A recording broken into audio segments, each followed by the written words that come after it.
Assalamualaikum warahmatullahi wabarakatuh. Apa kabar sahabat? Insya Allah kita semua dalam keadaan baik.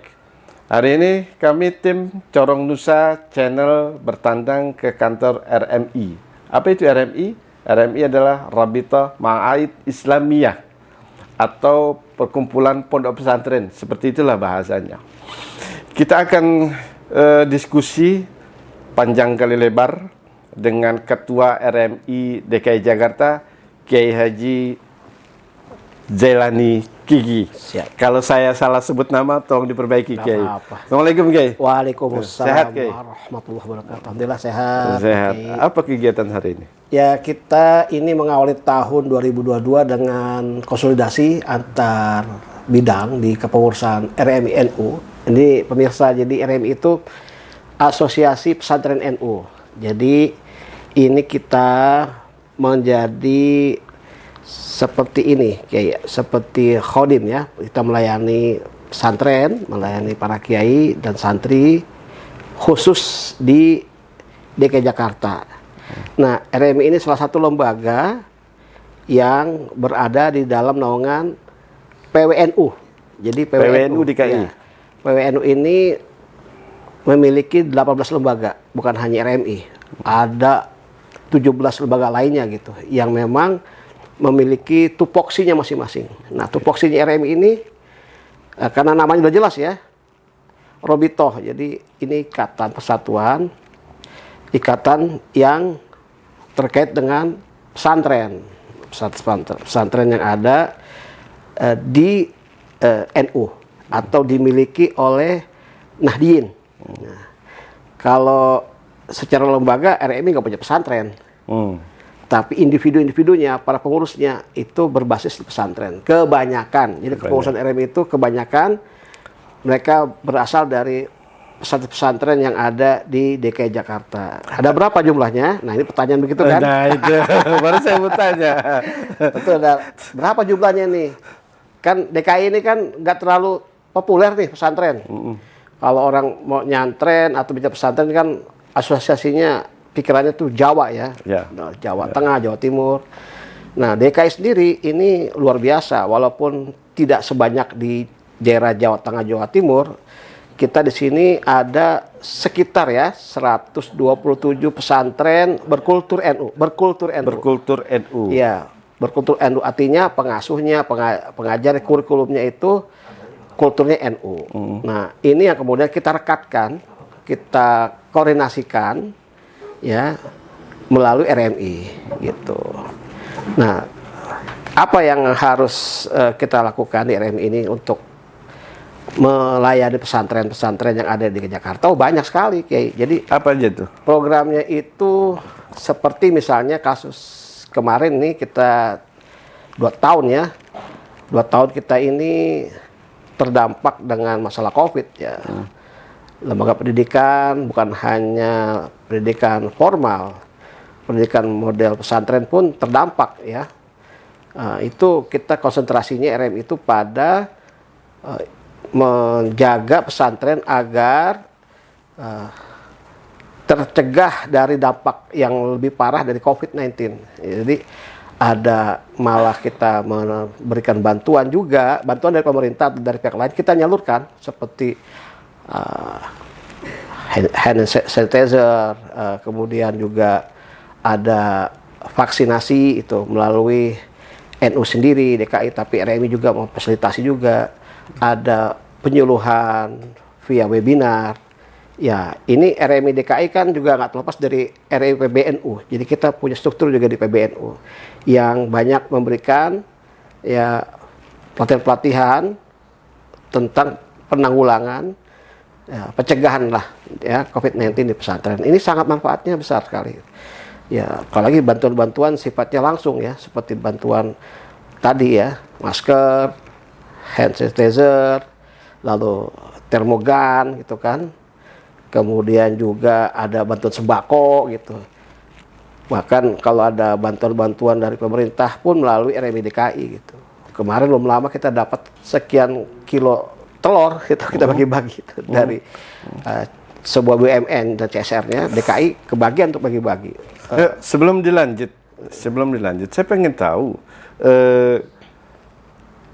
ada di wilayah mana di DKI yang banyak pondok pesantrennya?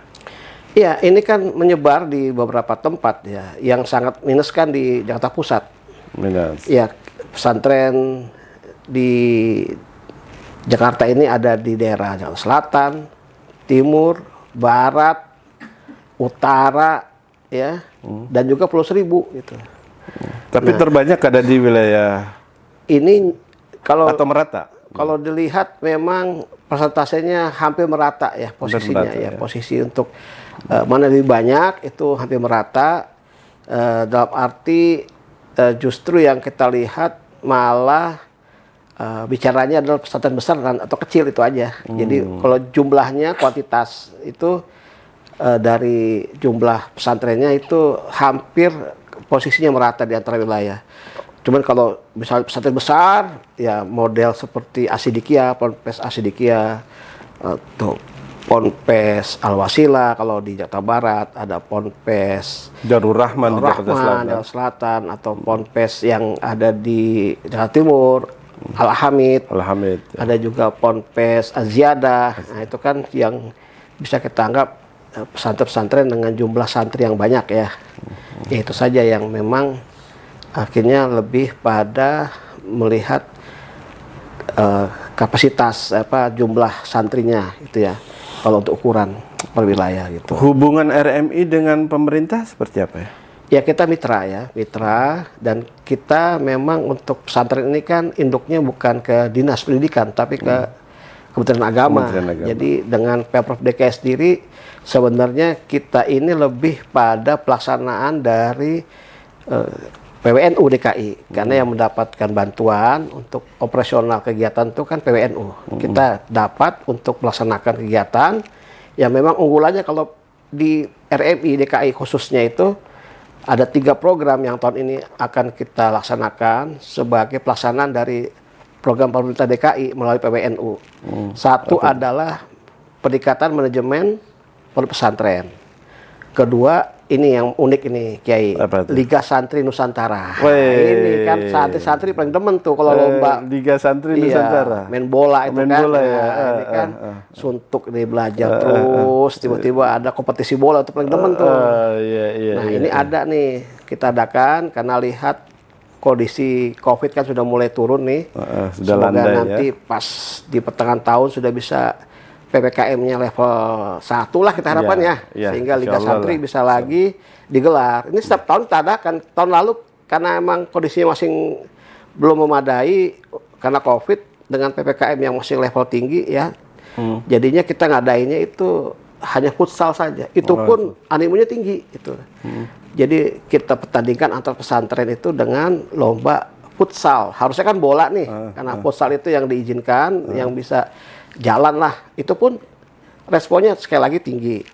Bahkan kita pakai lapangan futsalnya di Duren Sawit. Di Duren Sawit itu sampai Kapolresnya juga ikut bantu menjadi bagaimana sponsor.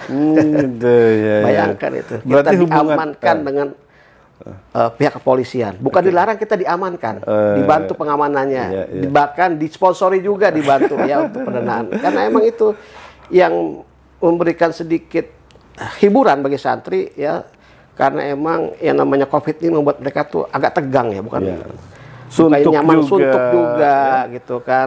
Biasanya beraktivitas tinggi, tiba-tiba dia harus diam. Ada pembatasan. Manusia dibatasin kan itu.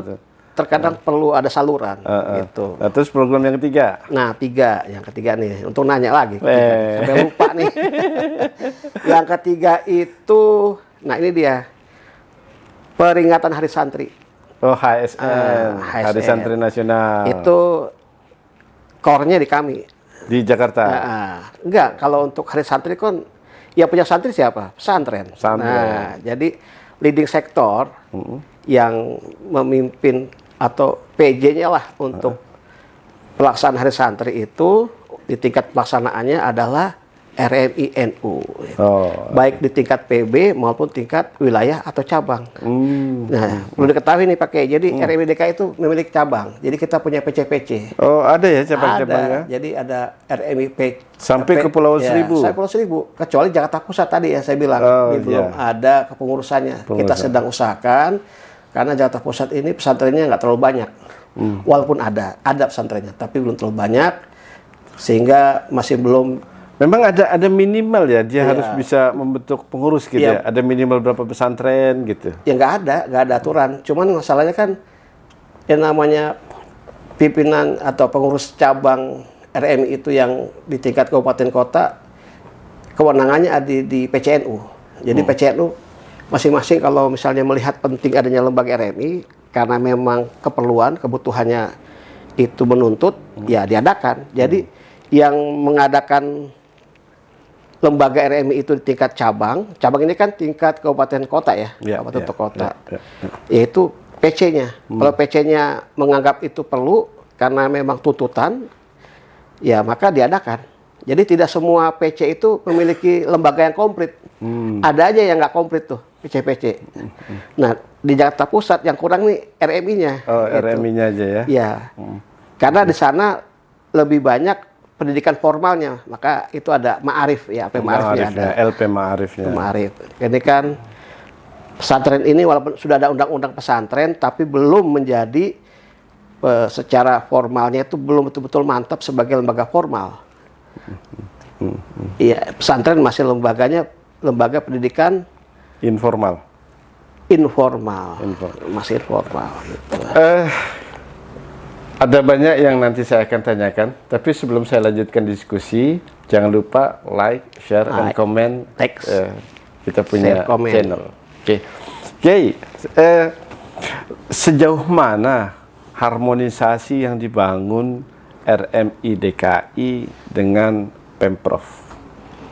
Iya, karena memang kita ini secara struktural atau secara untuk izin operasionalnya itu untuk pesantren ya, ke Kementerian Agama, tidak ke Pemprov DKI, maka hubungannya itu adalah saling mendukung saja ya. Artinya bahwa pesantren itu menjadi lembaga pembinaan akhlak moral, bukan hanya untuk santri tapi juga lingkungan gitu. Kayak kan orang kalau masuk pesantren apa image-nya?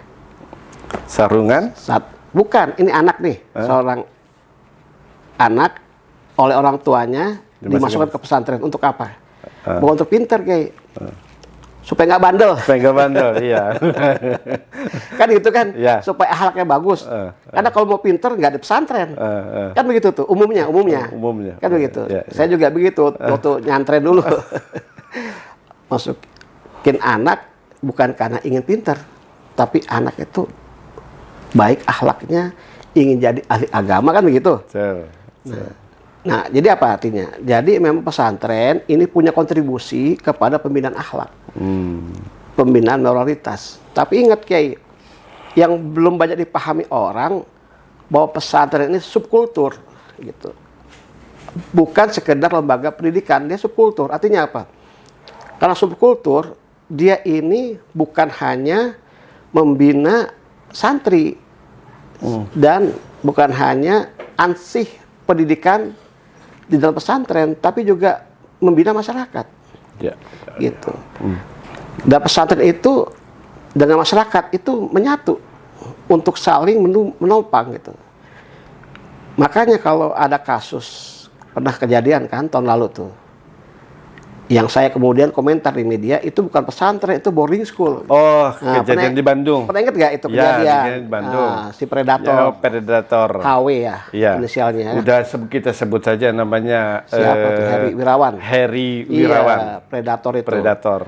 Itu saya berani mengungkapkan bahwa itu bukan pesantren. Karena Boarding kalau pesantren school itu subkultur. Terpenuhi nggak subkulturnya? Satu, adanya kiai pengasuh yang akhlaknya bagus. Kemudian pesantren itu dengan masyarakat memiliki keterkaitan. Pesantren dijaga masyarakat, saling mengawasi.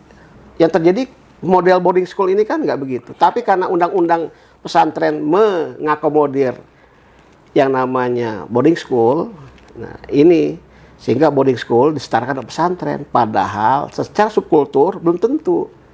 Makanya namanya menilai sebuah pesantren bukan hanya dari izin operasional, kelengkapan fasilitas secara kuantitatif, tapi kualitatif dengan memakai subkultur, gitu. Ya. Ada kiai, ada masjid, kiai, ada kitab, masjid, ya. ada kitab, ada lingkungan, Ada masyarakat lingkungan yang masyarakat. menjaga, gitu. Jadi kalau ingin nanya pesantren itu baik, jangan nanya ke kiainya, tanya ke warganya. Warga, betul. Saya sepakat itu gitu. Kalau warganya aja nggak peduli atau nyinyir, itu bukan pesantren. Ya, Gitu. karena masyarakat selama ini masih menganggap bahwa boarding school itu sama pondok pesantren, ya kan? Nah, undang-undang begitu sekarang. Ya. Undang pesantren mengakomodir Islamic boarding school kan, atau ada yang pakai boarding school aja. Cuman kan sekali lagi undang-undang ini harus dilihat bukan dari teksnya, tapi dari konteks dan daripada pemaknaan secara tadi ya sosial historis terhadap pesantren itu sendiri itu yang kemudian undang-undang itu kan mengakomodir pesantren yang seperti apa gitu. Sekali lagi prinsipnya pada akhlak, kepada adab gitu.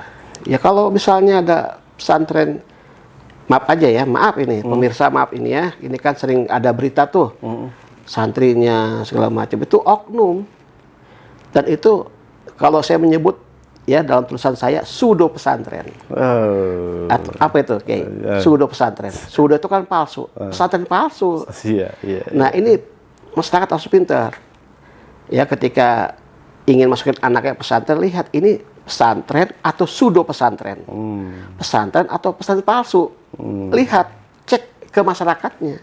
Berarti kuncinya di situ ya. Nah, tanya pada masyarakat sekitar, pernah nggak ada kejadian yang nggak baik di pesantren ini? Program jangka panjang RMI DKI itu seperti apa ya? Ya gini, RMI DKI ini kan berbeda dengan RMI yang ada di Jawa ya. Di Jakarta ini yang namanya lembaga yang mengkader orang menjadi ulama itu bukan hanya pesantren. Malah yang populer itu Majelis Taklim, Kitab Kuning. Nah, kalau istilahnya kayak Maulana Kamal Yusuf adalah pengajian bersila. Nah, jadi ini istilah khasnya beliau ya, Kiai Haji Maulana Kamal Yusuf memberikan istilah Majelis Taklim Kitab Kuning dengan pengajian bersila ya. Jadi karena mengajinya sambil bersila. Sambil bersila gitu. Saya pernah ditanya tuh sama seorang mahasiswa S3 ingin disertasi tentang ini, saya jelaskan. Kenapa di Betawi pesantren kurang populer? Yang populer Majelis Taklim Kitab Kuning atau pengajian bersila. Ada sejarahnya lagi, panjang ini pemirsa kalau saya jelaskan sejarah. Gak apa-apa. Jadi Jakarta ini namanya pesantren itu adalah Majelis Taklim Kitab Kuning sebenarnya. Sedangkan pondok pesantren, nah ini pondok pesantren itu sebenarnya belum terlalu populer ya sampai saat ini. Yang populer adalah Majelis Taklim Kitab Kuning. Karena gini, toh outputnya dari lembaga pesantren adalah menjadikan santri sebagai kader ulama, kan begitu. Betul. Nah, ini kan tentang institusi. Di Jakarta bukan hanya pesantren yang menjadi institusi pengkaderan santri jadi ulama. Jadi ulama. Ada tadi itu yang populer. Justru yang populer adalah pengajian atau Majelis Taklim Kitab Kuning. Ya istilah tadi itu pengajian bersila itu. Dan itu banyak di Jakarta. Jakarta bukan banyak lagi, itu sudah tradisi. Sampai hari ini masih ada gitu, regenerasinya jalan. Kalau antum pengen ngaji tafsir tuh ke sana, ke kiai sana. Kiai itu menggelar pengajian gitu. Pengajian bisa malam, pagi. Mau ngaji hadis tuh ke kiai sana. Jadi saya ingat dulu ketika saya masih kecil. Keliling. Iya. Dulu saya ingat jadinya ketika dulu masih kecil. Saya lahir juga di Jakarta. Di mana lahirnya, Kiai? di Tanjung Priok. Oh, orang Priok ya. Orang Priok kita. Jadi kita ngaji dulu, kalau ngaji Quran sama si Kiai sana. Terus ngaji Nahu Sorof sama Kiai sini. Dan itu memang rumah-rumahan. Dia Rumah ke rumah. Ke rumah-rumahan itu. Ada rumah, ada musola atau majelis taklim sendiri gitu kan? Tapi dalam perkembangannya saat ini nampaknya tradisi itu sudah banyak berkurang. Masih ada, Ki. Masih ada. Ya, saya itu tahun 2017 riset langsung. Pakai APBD DKI. Oh, itu. Risetnya 2015, 2016, 17 3 tahun. Riset tentang Majelis Taklim Kitab Kuning, pengajian bersila di DKI. Masih ada. Masih regenerasinya masih berlanjut. Terbanyak ada di wilayah mana? Terbanyak itu masih nyebar, bahkan Pulau Seribu juga ada. Nyebar, merata. Jakarta Pusat yang minim pesantren, banyak Majelis Taklimnya. Majelis Taklim Kitab Kuning. Di antaranya Majelis Taklim Kitab Kuningnya kayak Maulana Kamal Yusuf ya, di Paseban. Kitabnya seperti kitab Mizanul Kubro. Oh, Mizanul. Itu beliau ngajar Mizanul Kubro. Gitu. Tapi di Jakarta juga kan banyak pengajian-pengajian para habaib. Ya. Terus pengajian-pengajian yang pondok-pondok habaib. Apakah itu masuk dalam RMI atau gimana ya? Nah, harusnya begitu. Jadi RMI itu di DKI Jakarta di periode saya itu akan juga mengelola, mengkoordinasikan dengan Majelis Taklim Kitab Kuning ini, Majelis Taklim tadi pengajian bersila ini gitu. Ya contoh yang punya habaib Majelis Taklim Kuitang, itu Majelis Taklim tertua di DKI di Betawi. Majelis Taklim Kuitang yang didirikan oleh Habib ya. Habib bukan kayak Haji nih, Habib Ali Kuitang. Nah, sampai hari ini dikenal dengan tradisi hataman Sahih Bukhari. Itu Kuitang, nggak jauh dari sini. Nah, jadi kalau orang pengen mendalami Sahih Bukhari ke Majelis Taklim Kuitang gitu. Itu habaib punya itu. Mungkin sahabat-sahabat saya di Corong Nusa pengen tahu siapa sih tokoh pesantren paling berpengaruh di Jakarta ini?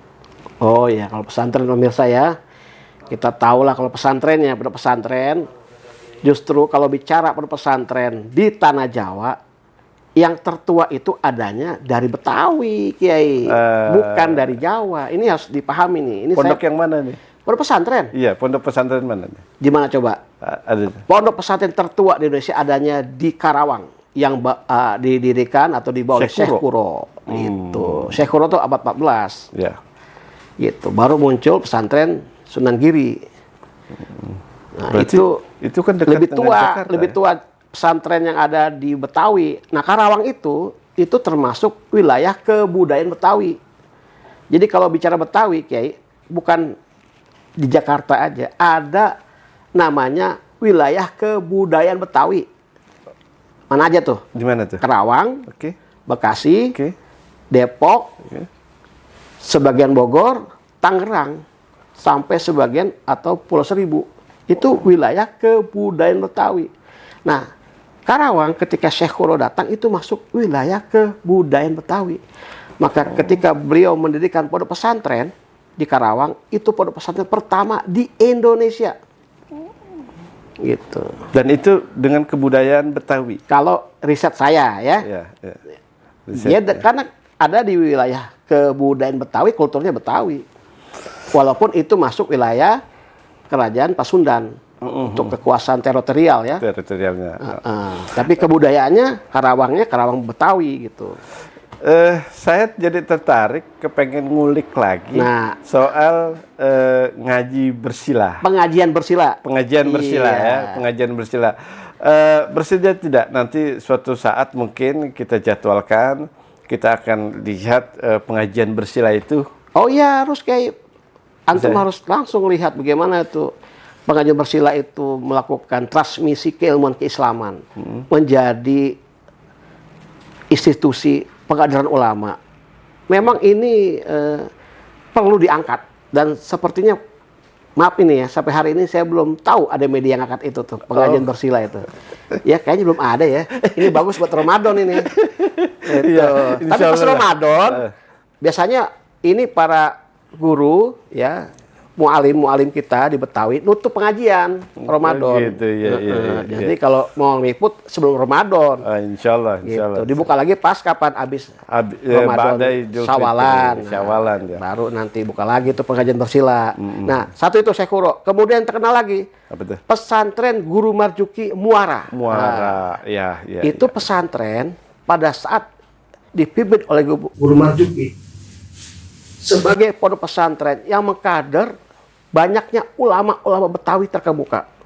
Jadi ini di Betawi di masa itu ada sebuah pondok pesantren. Pondok pesantren ini, kiai. Bukan pesantren, bukan orang ngalong. Tempatnya ada kiainya Guru Marjuki Muara.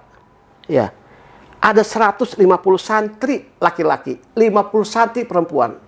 Tempatnya udah seperti memang bukan seperti lagi, itu pondok pesantren. Ada asrama laki-laki, ada asrama putri. Ada tempat guru, tempatnya kiai. Nah, ini masyhur pesantrennya. Dari sini lahirlah namanya Kiai Haji Nur Ali. Dari pesantren Guru Marjuki nih, dididik nih. Dan banyak lagi kiai-kiai. Jadi Guru Marjuki ini disebut dengan ulamanya para ulama Betawi, gurunya ulama Betawi. Itu Guru Marjuki. Itu bukan majelis taklim Kitab Kuning, bukan pengajian bersila, pondok pesantren. Pondok Jadi pesantrennya. pernah sekali pondok pesantren di Betawi itu terkenal ya dengan keberadaan pondok pesantren Guru Marjuki Muara. Tapi kemudian memang yang lebih dominan, lebih banyak jumlahnya ya bukan pondok pesantren seperti Guru Marjuki, tapi majelis taklim Kitab Kuning, pengajian bersila. Kalau secara jumlah gitu. Saya tanya sama mahasiswa S3 ini, karena saya riset itu untuk kepentingan disertasi dia. Kenapa ya jarang ponpes atau pesantren di DKI, di Betawi, lebih banyak pengajian bersilanya? Ya karena waktu di zaman Belanda, ya keberadaan pondok pesantren itu dengan jumlah santri yang besar dicurigai. Ya. Dan Betawi ini wilayah perang. Berapa kali Betawi digempur? Ya dari zamannya digempur oleh Fathahila, digempur oleh Sultan Agung sampai 2 kali, diserang dari Banten, diberontak dari Bekasi, dan selalu diincar oleh banyak pejuang-pejuang kemerdekaan. Walaupun kemudian surut ya secara perjuangan senjata karena memang kita kalah ketika itu. Perang Jawa di Penogoro itu membuat kita nggak lagi perang karena apa? Perang Jawa itu perang habis-habisan. Di Perang Jawa sampai KMB itu kenapa panjang konferensi meja bundar? Karena Belanda nuntut diganti uang kalah perangnya itu di Penogoro. Saking besar perang Jawa. Itu pun kalah kita. Betul. Tapi Jakarta diincar terus karena ibu kotanya VOC. Betul. Maka keberadaan pesantren itu nggak boleh ada terlalu banyak karena dianggap sebagai basis perlawanan. Itulah ceritanya. Kenapa lebih marak pengajian bersila? Kenapa? Kalau pengajian bersila gampang nyamar. Nyamar di mana? Orang ngaji di musola. Mau ngapain? Mau sholat. Padahal lebih sholat di ngaji. Kalau 5 orang, 3 orang dianggap bukan sedang didik santri, tapi sedang ngobrol. Jadi VOC itu ngawasin nih Belanda ngawasin. Wah, ini lagi pada kumpul-kumpul nih. Dicuriga nih. Ini kalau nginep berhari-hari ngumpul orang itu dianggap ancaman. Iya. Nah, maka kemudian kenapa Guru Marjuki bisa eksis pesantrennya? Karena Guru Marjuki dekat sama Belanda melalui gurunya. Siapa gurunya? Siapa? Habib Usman bin Yahya. Oh, rahimatullah. Siapa dia? Mufti Betawi yang dipilih oleh Belanda. Kalau nggak dekat dengan Belanda, Habib Usman, Guru Marjuki yang dekat, dibubarin pesantrennya. Dekat coba.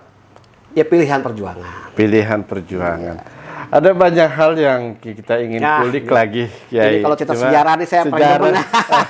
Jadi nanti suatu saat kita akan balik lagi ke Kiai Kiki untuk kita kulik lagi soal sejarahnya. Iya, boleh sejarahnya. Soal sejarah. Oke. Saya Abah Wijaya bersama dengan Kiai Haji Rahmat Zelani Kiki undur diri.